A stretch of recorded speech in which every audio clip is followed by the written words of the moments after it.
Glorioso Jesús, te amo, Señor, en nombre del Padre, del Hijo y del Espíritu Santo. Amén. Empezaré diciendo lo que realmente busca una persona en una iglesia es cómo desarrollar una relación personal con Dios. Digo, seamos honestos.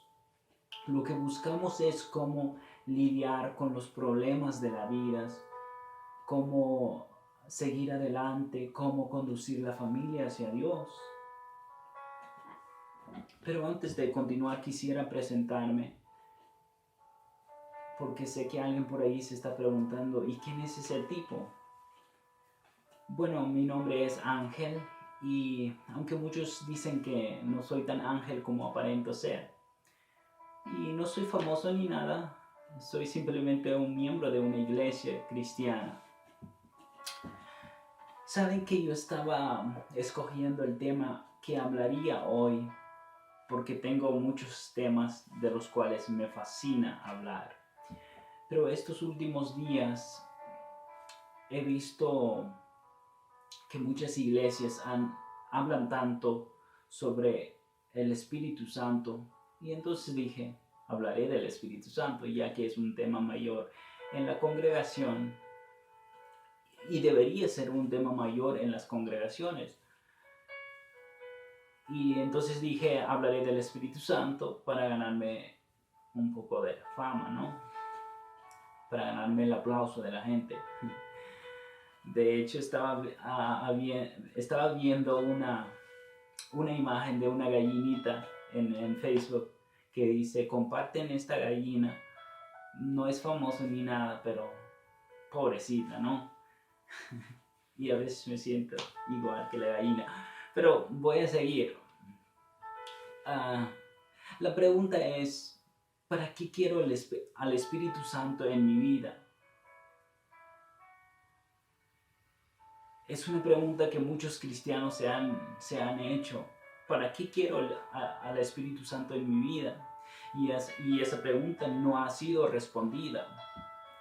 Otros han tratado de responder y han dicho, para hablar en nuevas lenguas, para hacer milagros, para sentir la presencia de Dios y otras respuestas muy comunes a estas.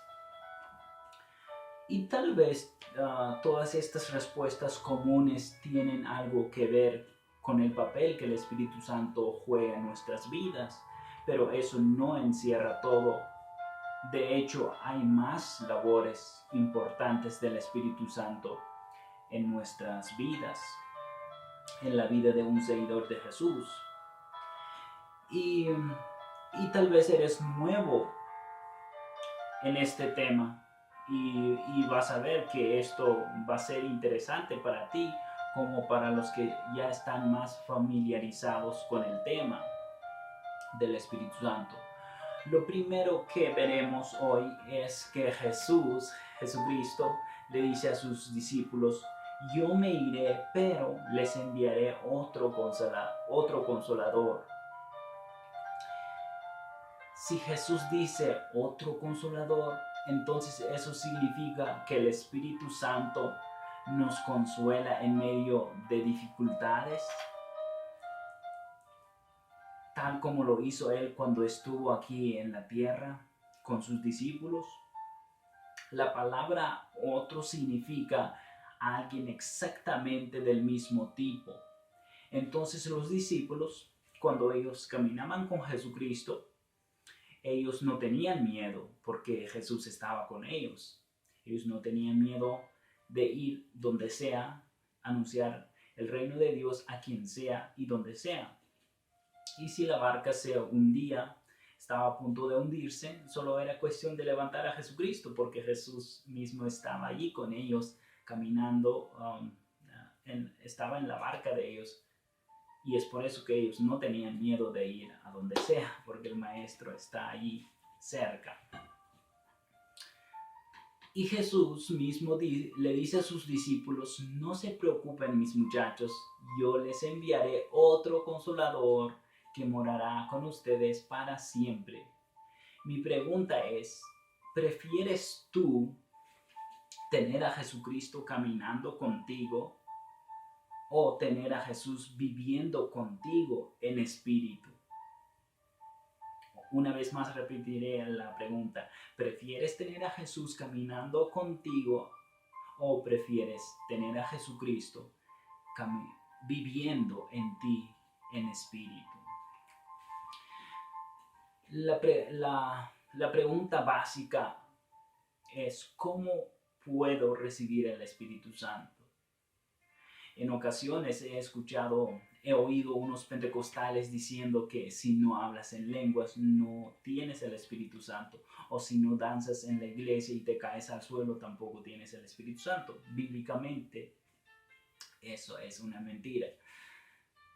Probablemente ellos experimentaron al Espíritu Santo de esa manera, pero eso no significa que todo eso encierra el papel que el Espíritu Santo juega en nuestras vidas. Y hay mucha confusión sobre este tema hoy en día. Hay cristianos que ignoran al Espíritu Santo por completo. Y hay otros que exageran al Espíritu Santo totalmente. Otros que solo mencionan al Espíritu Santo en sus oraciones cuando oran en el nombre del Padre, del Hijo y del Espíritu Santo. Y hasta ahí. Aunque debo reconocer que hay una implicación muy importante para recibir el Espíritu Santo. En Juan 14, del 15 al 16 dice que si realmente me aman deben de guardar mis mandamientos, hablando Jesús.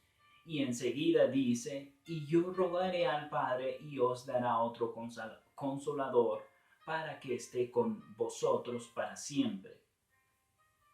El Espíritu de verdad, el cual el mundo no puede recibir, porque no le ve ni le conoce, pero vosotros le conocéis, porque mora con vosotros y estará en vosotros. O sea, no todo el mundo puede recibir el Espíritu Santo, solo los que mantienen sus leyes, solo los que se arrepienten y empiezan a caminar en los caminos de Jesucristo. Sabemos que el Espíritu Santo es el tercer miembro de la Trinidad y yo creo que estaría bien si hacemos un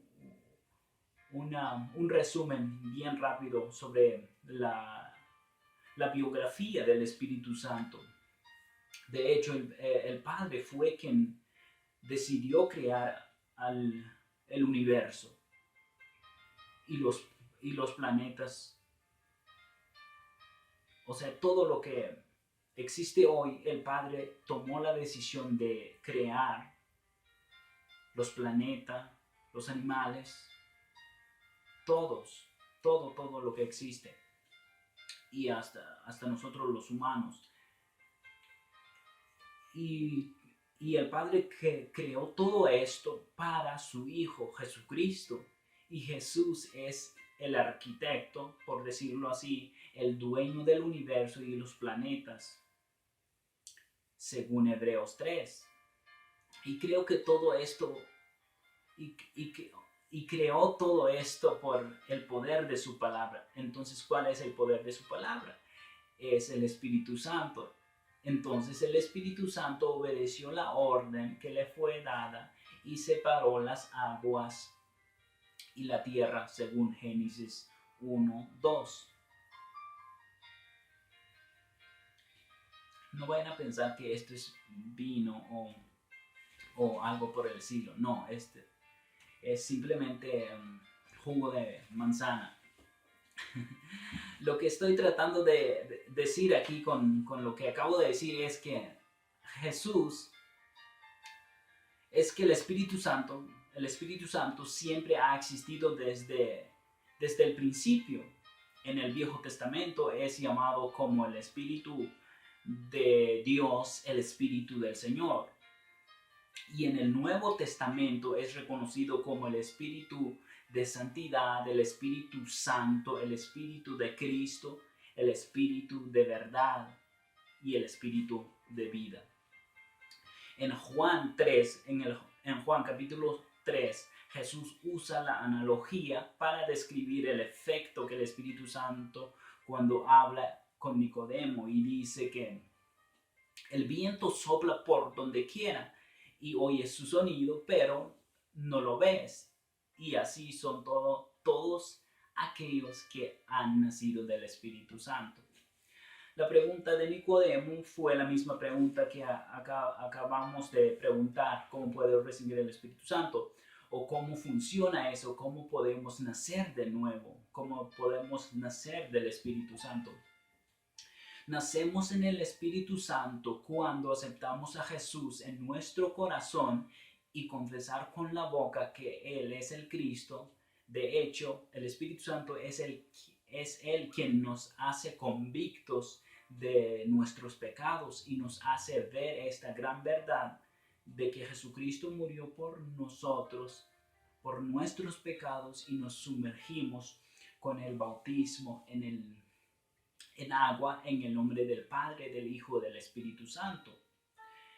Pero si nosotros, incluyéndome a mí mismo, si nosotros y los demás cristianos, pero si nosotros fuimos bautizados en el nombre del Espíritu Santo, del Padre, del Hijo, del Espíritu Santo, ¿por qué es que nosotros no actuamos como si realmente el Espíritu Santo vive dentro de nosotros? ¿O es que estamos ignorando el gran poder, el gran papel que nos fue dado como promesa del Padre, como promesa de Cristo?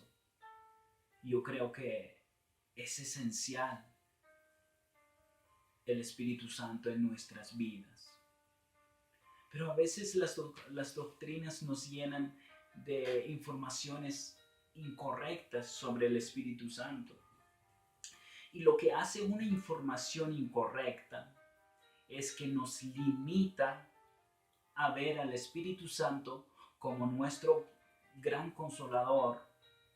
De hecho, me recuerdo que un autor lo llama el espíritu ignorado por los cristianos.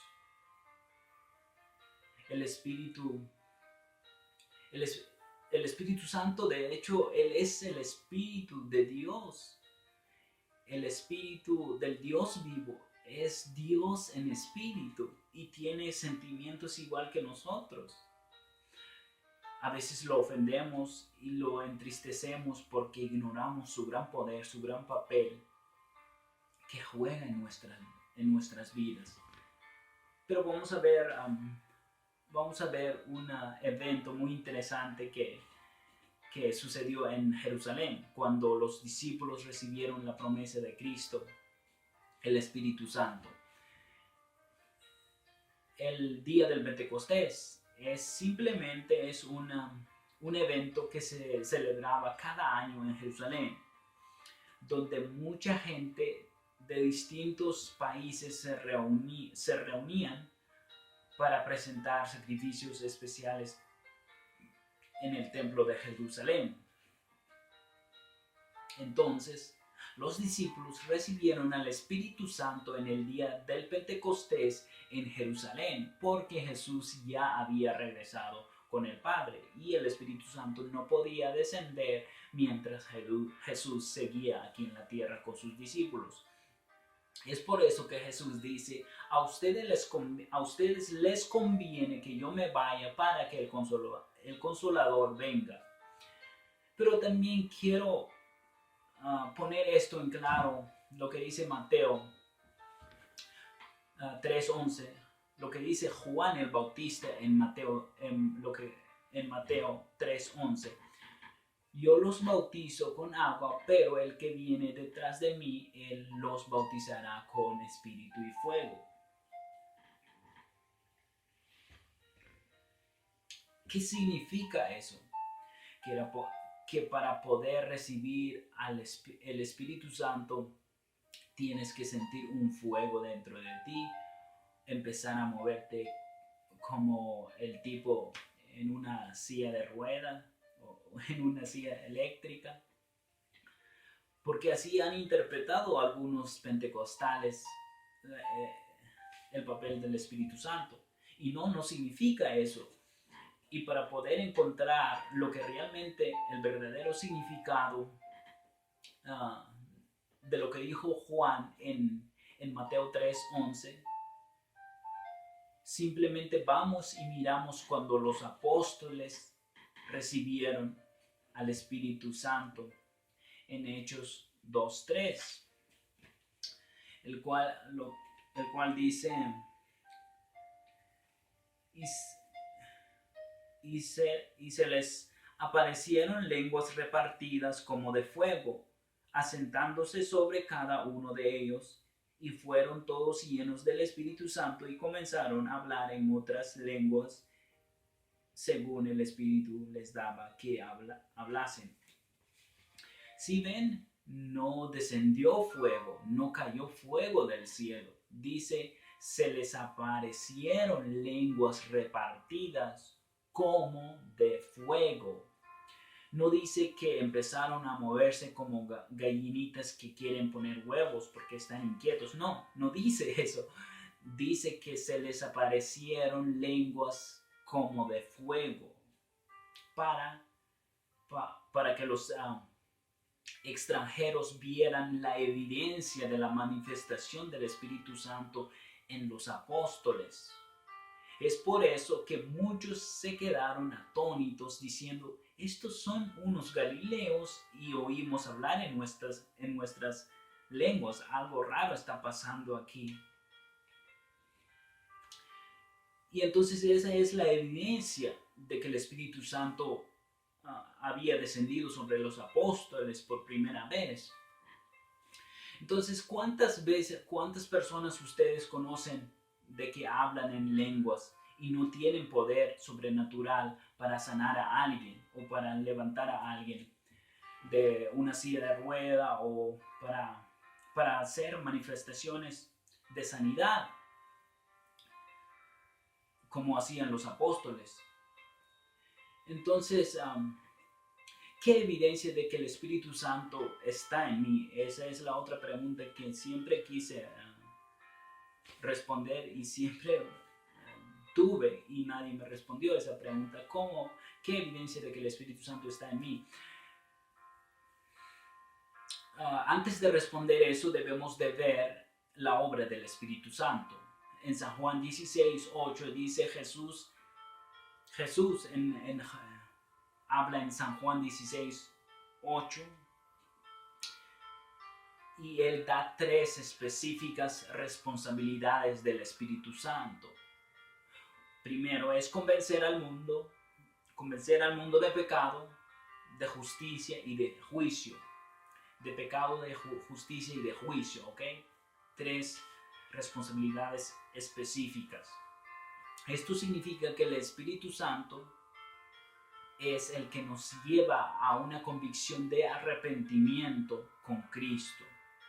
Y si nos arrepentimos, también nos bautizamos. Y si nos bautizamos, también obra el Espíritu Santo en nosotros en ese momento. Y el Espíritu Santo mora con nosotros desde ese momento. Entonces la evidencia que el Espíritu Santo está en ti es que tú hayas creído que Jesús es el Cristo y que lo hayas aceptado en tu corazón como tu único Salvador personal. También el Espíritu Santo nos guía a toda verdad y esa es otra de las evidencias que si sabemos la verdad es porque somos guiados por Él.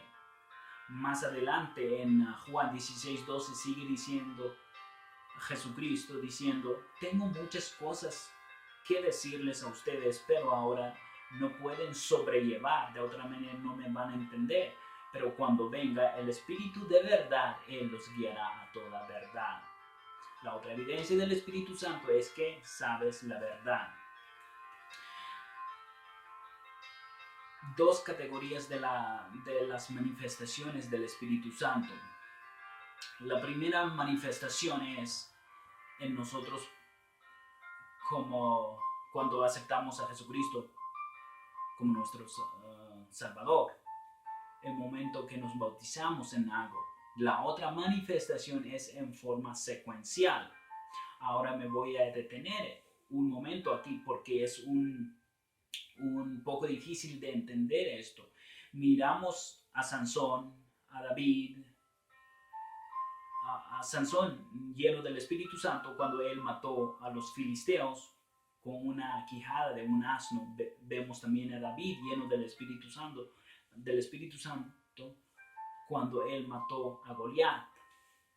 También miramos a María cuando fue llena del Espíritu Santo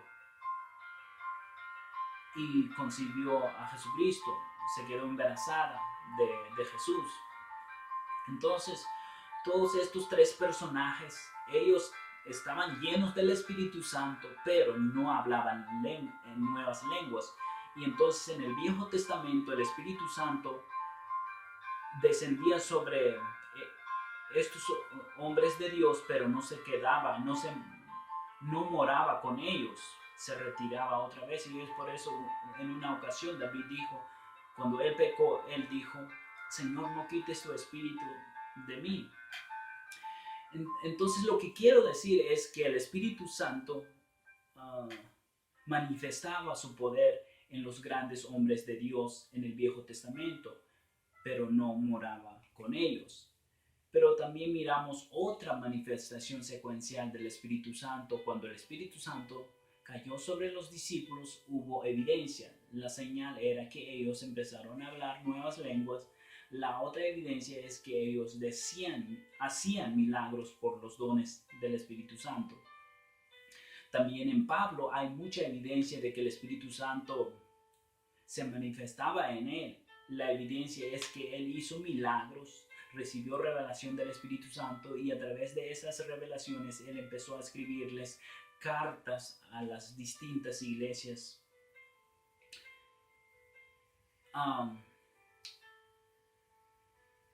La otra pregunta es: ¿cómo puede manifestar el Espíritu Santo sobre mí?